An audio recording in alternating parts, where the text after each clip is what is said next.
Things from Gavdos Island, from my encampment near the village of Castries, which is the capital of Gavdos, but that's not saying a huge amount.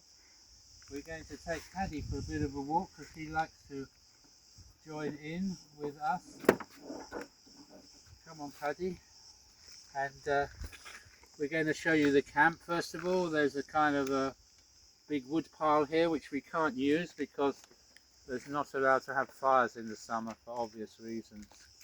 But this is where I live, this is the camp, and this is where I sleep. And I've been living in this van for about 7 years. Even though I have a house, I prefer to live in a van because this is such a beautiful place and I feel so free here. Now we're going to go along and we're going to show a bit of the garden. And we're going to go up to where the volunteers sleep in the tent, which is in the shaded area. You can see it's really hot, isn't it? It's June, but still it's very warm. I think it must be high 20s centigrade, but there is a bit of wind, which is kind of nice. And this garden is great because nobody comes here. It's really private, so we can enjoy naturism without having to be worried about being disturbed by onlookers or anybody coming down here, because there's no access from the road and they've actually built a big ditch while I'm here, so it makes it even more difficult for anyone to drive in here. But it's well hidden from the road, and I like that. We've got privacy. If we want to go out and meet people, we'll go down to the beach or the taverna, but just here in the Worldpackers garden we've got our own privacy and really enjoy that. So now we're going over towards the volunteers' tent, and here it is, here in the shade, protected from the sun, and this is where you would be sleeping if you would like to come here.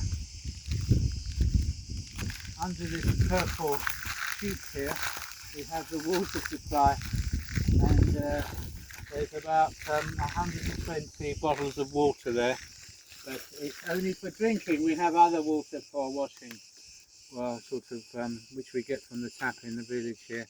But there is the tent there, the Worldpackers visitor tent, and with a beautiful view of the sea, and in the distance you can see the island of Crete stretching into the distance on both sides there. Now we're going to go back towards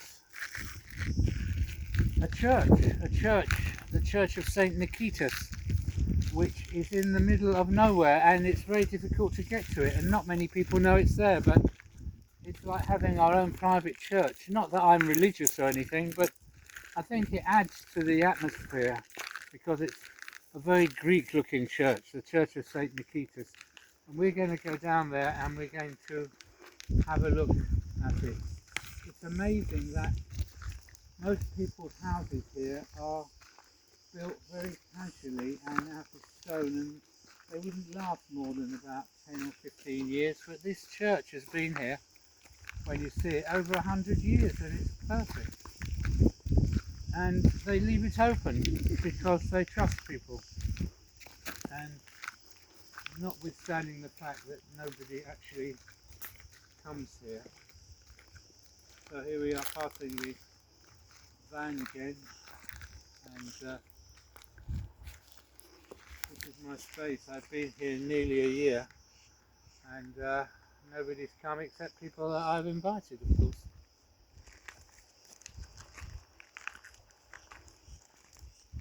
Here you can see terracing, because in the past people used to grow food here because that's how they lived. There was no ferry.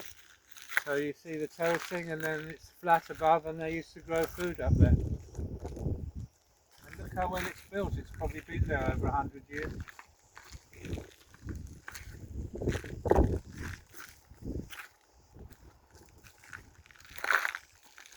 now in the distance you can see the church of St. Nikitas.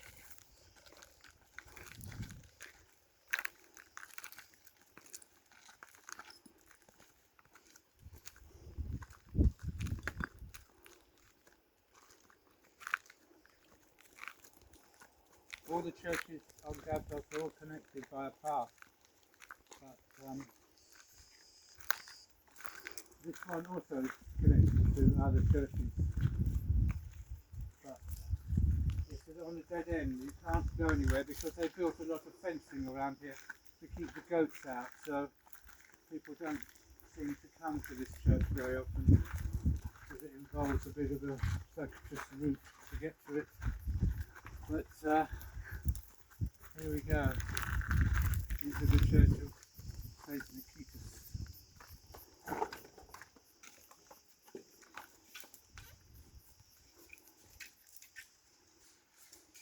As you can see, it's all perfectly preserved here. You have all the icons and the pictures of St. Nikitas and other religious pictures.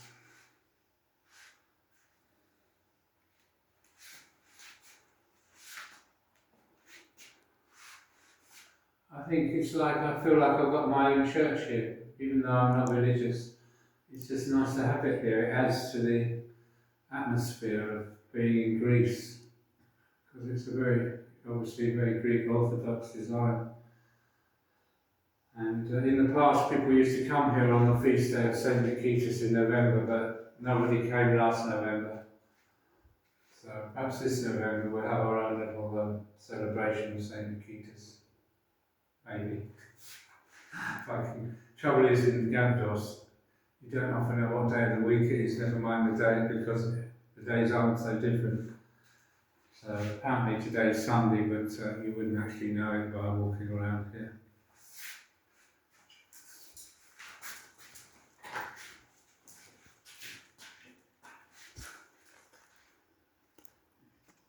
What do you think, Lena? Do you think we've done enough now? Absolutely amazing. You like all that there? Yes, I do.